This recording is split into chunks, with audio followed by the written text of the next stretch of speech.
Intéressé à la création française avec un très bel exemple de réussite pour des créations dont le nom est inspiré d'une douce ballade de Lenny Kravitz, Flowers for Zoe. Et ce n'est pas un hasard car ces créations proposent une véritable mélodie de bijoux peints à la main. Caroline de Lemazur, bonjour. Vous êtes à l'origine de cette marque, à Flowers for Zoe. Alors c'est quoi exactement cette marque, le concept? Alors Flowers for Zoe, c'est une marque que j'ai créée il y a 8 ans. Ce sont des bijoux qui sont en porcelaine, peints à la main et en cuir. Oui, on en a quelques exemples d'ailleurs sur le présentoir. Oui.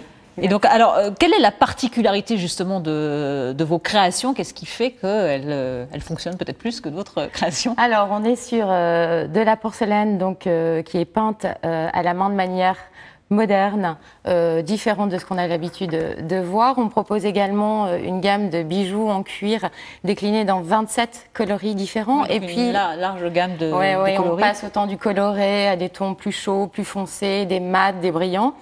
Et puis, on a également un système de fermoir plutôt ingénieux. Révolutionnaire. qui est monté. Donc, enfin, on peut mettre de manière très facile un bracelet. Oui, il ne faut pas resserrer les liens, voilà, c'est très pratique à mettre, ça se met très vite le matin. On choisit, c'est ça. C'est aussi la facilité pour. On peut se débrouiller tout seul, pour toutes les mamans qui sont pressées le matin, c'est bien d'y avoir pensé.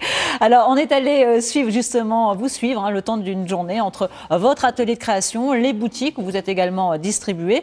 Regardez ce reportage de Martin Mazurkiewicz et Dominique Dumont. Et bien sûr, on reparle de votre marque ensuite, après ensemble.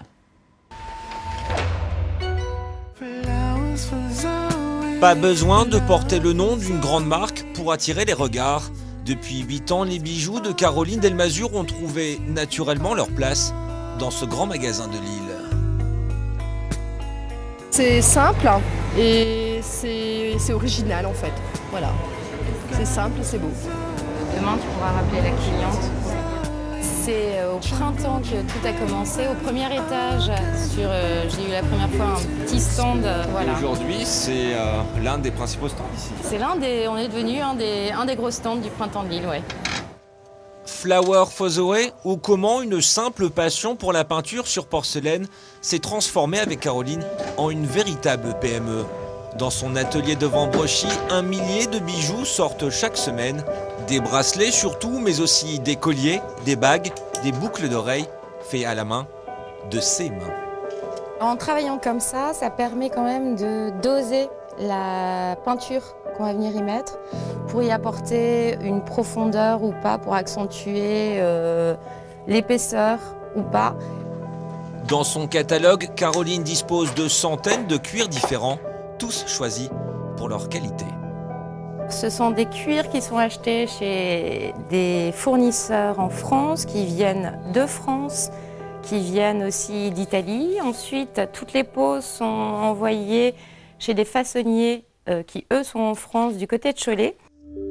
Et il y a ces petits détails qui créent la différence. Par rapport au client, quand on lui montre le bijou et qu'on lui pose sur la main, là, tout de suite, il y a un espèce d'effet magique qui est « Ok, je suis convaincue, je prends le bijou ». Les bijoux Flowers for Zoe sont aujourd'hui distribués dans une quarantaine de boutiques en France. Alors, 1 millier de créations par mois, Caroline de Lemazur. Alors, entre vos premières ventes à la braderie de Lille, quand vous avez commencé, et puis aujourd'hui l'entreprise qui emploie 8 salariés, il y a une véritable montée en puissance. Comment vous expliquez justement cette réussite? C'est la preuve qu'on peut réussir avec une idée toute simple au départ? Alors oui, ça a rencontré rapidement un franc succès. Je pense que le fait d'avoir été rapidement implanté dans une grande enseigne, dans une enseigne de grands magasins en France, nous a permis vraiment d'accroître la notoriété, le volume et l'exposition du bijou. Alors, comment vous trouvez votre inspiration? Parce qu'on imagine que ce qui est le plus difficile, c'est de se renouveler et de rester, en fait. Alors ça, c'est toujours assez difficile d'identifier l'inspiration. Ça peut être les matières, les peaux de cuir, etc. Ça vient aussi des voyages, d'expos, de films, de rencontres. C'est un mix de tout ça. Qui fait qu'un jour, on a la petite idée. Et oui. Alors, on l'a vu dans le sujet, hein, vous êtes très exigeante pour le choix des matières, les fermoirs révolutionnaires, hein, c'est vrai que c'est assez magique. Tout est fabriqué en France. C'était un choix au départ de rester vraiment une fabrication française. Alors, c'est un choix qui s'est imposé avec le temps. En allant à la rencontre des différents fournisseurs en France, on en a donc à Limoges, du côté de Cholet, dans la vallée de l'Arve, etc. En allant visiter ces fournisseurs, en voyant leur outil de production, en découvrant le savoir-faire, c'est vraiment des valeurs que j'ai voulu transmettre dans les bijoux et dans la marque. Et alors justement pour vous, ce changement aussi, au départ c'était une création artisanale, aujourd'hui vous êtes chef d'entreprise. Comment vous vivez ce changement? Comment ça se passe? C'est bien, c'est quelque chose que j'aime beaucoup. J'aime autant et le côté créatif et le côté gestion d'entreprise. C'est ce qui m'épanouit. Et rechercher aussi des solutions, installer de nouveaux process pour s'adapter au volume et aux nouveaux projets. C'est ce qu'il y a de vraiment sympa dans une boîte. Merci beaucoup Caroline de Lemazure d'être venue nous faire découvrir votre talent. Et puis écoutez, on espère longue vie donc, à vos créations qui sont effectivement très sympas.